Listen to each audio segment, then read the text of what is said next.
So now the next few slides I want to compare tactical management versus asset allocation or strategically allocated portfolios. And when I talk tactical management here, there are numerous types of tactical managers out there. Almost anything you can think of.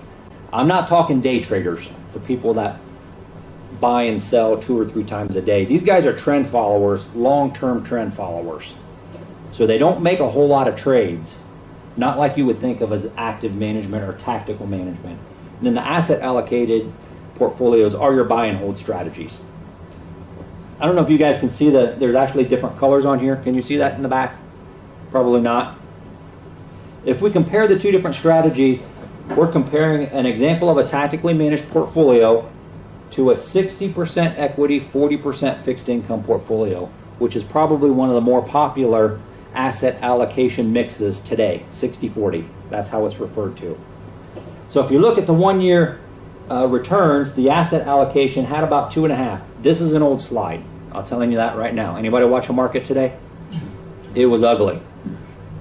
Last few weeks have been pretty ugly. So these are representative, but the numbers aren't even close anymore, especially for the shorter time frames.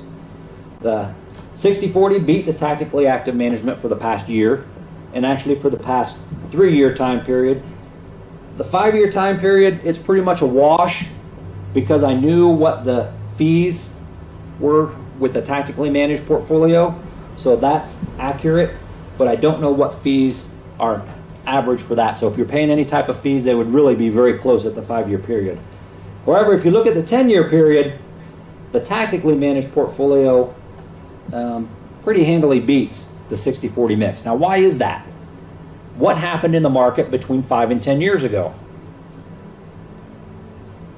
2008, right? That big downturn. Tactical managers typically are better when the market turns south.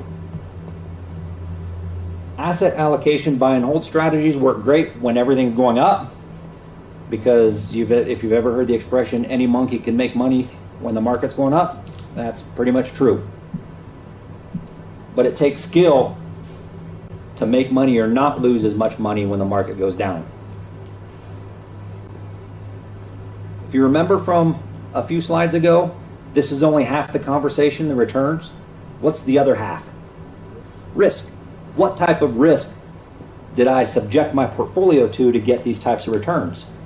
The tactically managed portfolio, 8.65, had the maximum drawdown of under 5% during that time frame.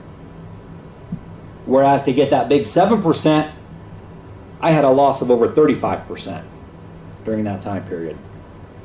That's why tactical managers can do a little bit better, because they don't suffer those big losses.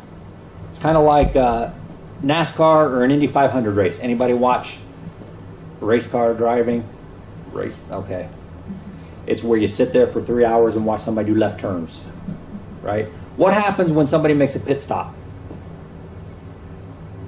They're not moving forward, so they have to go that much faster to make up that time, right? It's the same way with investing. If you don't stop, you don't have to go near as fast to get a better time at the end of the race. But if you stop a lot or even go backwards, you got a lot of time to make up. It's the same thing with investing. If you save yourself and your clients from maximum downturns, you don't have to have that great of returns to end up better. This is one of my favorite charts. I know it's kind of hard to see. This is called a maximum drawdown chart. This chart here compares 4 different portfolios. An example of a low drawdown strategy is the maroon. So it's these up here, colored in. Barclays U.S. aggregate or a 100% bond portfolio is the butterscotch color, I guess, if you will. And then the 2 blue colors are a Morningstar conservative portfolio, which is a 25% equity, 75% fixed income, and then the 60-40 mix that we were talking about. So as you can see here, the maximum drawdown chart shows the losses, the depth, the duration, and frequency of different portfolio mixes. What is that? That's pretty pretty big one there, 26%. 2008 was another big 35% drop versus the bond portfolio and the low drawdown strategy are up in here.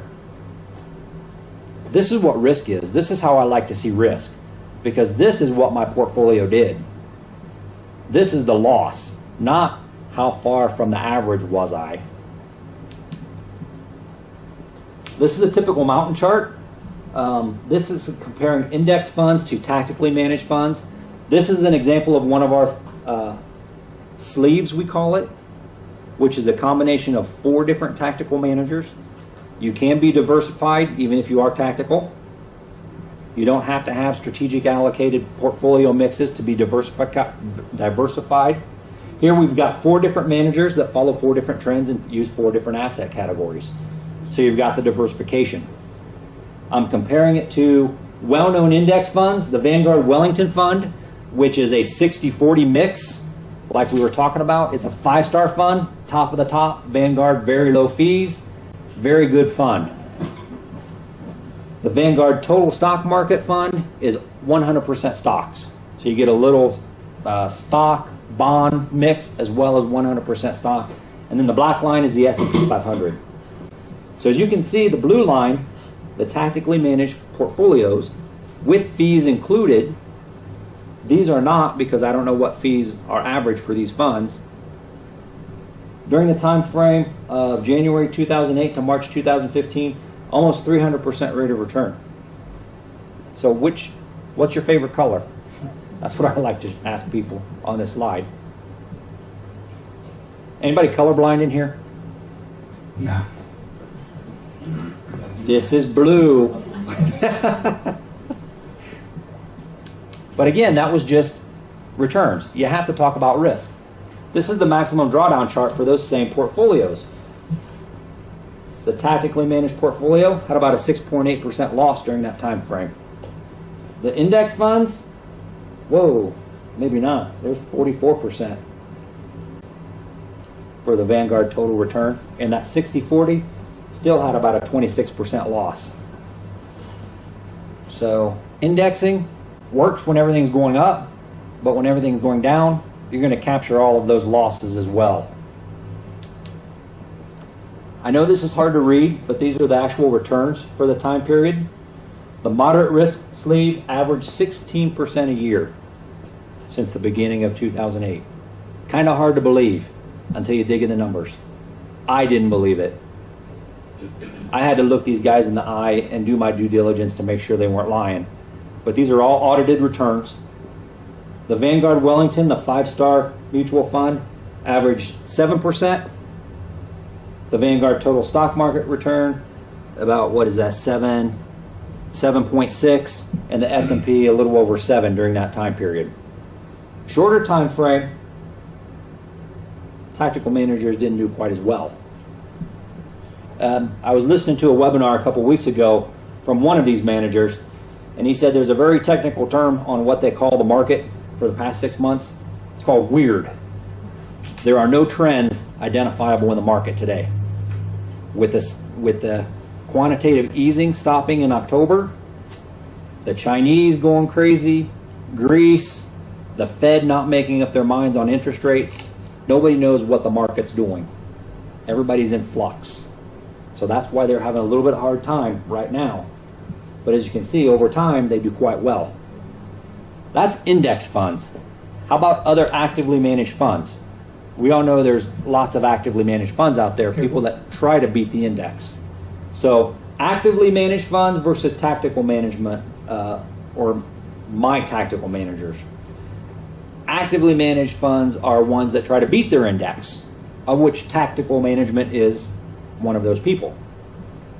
So again, we're looking at the blue line is my sleeve of 4 different managers. And here we're comparing Fidelity Contra Fund, which is the orange, the S&P 500, which is black, American Funds, which is a very popular fund, and then this Berkshire Hathaway fund. Who runs Berkshire Hathaway? Anybody? A man by the name of Mr. Warren Buffett, probably recognized as supposedly one of the best investors of all time. Maybe, maybe not, according to his returns. The maximum drawdown chart for these. Oh, this is Warren right down here. He's not doing so great, is he? Actively managed sleeve of 4 active managers, complementing each other with their portfolios. Again, the other 2 funds are American Funds and Fidelity Contra Fund. Fidelity Contra Fund used to be the fund to own. Since the fund manager retired, it's gone downhill a little bit, but still a pretty solid fund. But still, it collects a lot of those downside risks associated with the other funds. Moderate risk sleeve, again, this is a little bit time frame, a little bit different time frame. This goes to June 2015. So it's 15.3% return when you include the last couple of months. Now, I looked at them this morning, the middle of trading day. The moderate risk sleeve is down about 2.5%. Because like I said, with the market being weird, there's no identifiable trends. So they are catching some of those downside. Although most of our managers are about in 60 to 75% in cash right now. Because they're just saying, hey, this market is crazy. We're going to take our money and go home till it's better. The Berkshire Hathaway Fund, I looked at it this morning. For the year to date, it says 9. He's down 12 for the year. Is that right? Yep, 12.5. American Fund, it actually showed positive through June. They are down 5%. And Fidelity Contra Fund, where they were up 5% in June, is down now 1%. And the S&P is not positive anymore. It's down 6.25. All of the indexes are down as of today. So my question to you is, what should your strategy be? Strategic asset allocation, buy and hold, works well when the entire market's going up, also goes down with the most of the market. Or tactical management to provide some type of downside protection. We call that win by not losing. So it's your future. Are you prepared for the next market correction? Because it's going to happen. We just don't know when or how bad or how long it's going to last. Are you a buy and hold person? Do you have the time to wait for it to come back? Or do you want some type of protection to get you out of harm's way when the market heads south? You have a choice. Do you want to save 1 to 2% in fees and subject your portfolio to a 35, 40, 50% loss maybe? Or is it worth paying a little bit more to have some type of protection to get you out of the market? It's your choice.